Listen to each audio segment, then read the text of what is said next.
Hi guys and welcome back. So today I'm going to be showing you how to make these triple chocolate brownies. Let's begin. So to start, grab yourself a small saucepan and into the saucepan place your butter and your cocoa powder and place it on the hob to melt over a medium heat, stirring constantly, and once you're done you can then transfer that mixture into a large mixing bowl. Then you can go ahead and add in your granulated sugar and just mix it in until it's fully incorporated. You may notice that the mixture becomes granular, but that's completely normal. Then you can go ahead and add in your eggs and your vanilla and just whisk these in until they are fully incorporated. The mixture will be less granular and more smooth and glossy. This is what you're looking for. So then you can go ahead and add in your plain flour and the chocolate, and then you'll want to fold these in using a spatula just until there isn't a trace of a single ingredient.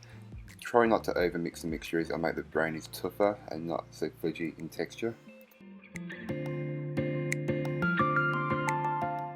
You'll then want to grab yourself an 8-inch square tin, which is going to line with some greaseproof paper, and pour all of your brownie batter directly into it, and then level it off as best you can. You can use the same spatula you just used, or you can get a small offset palette knife and just spread it about, but just try and get it as level as possible. So all the information you need to make these brownies will be in a link in the description down below, so don't forget to check it out. So here are what the brownies look like once they're fully baked and cooled. You can then place them in the fridge overnight and it'll make them fudgier and denser. You'll then just want to cut them up. I cut mine into 8 generously sized portions, but feel free to cut them in half again so you get 16 bite-sized brownies. But again, this is completely up to you and you cut them how you want them. So here are what the brownies look like. You can see the chocolate that is studied throughout it. They're really dense and fudgy, which is how I like my brownies, but if you like them more cakey, this isn't the recipe for you.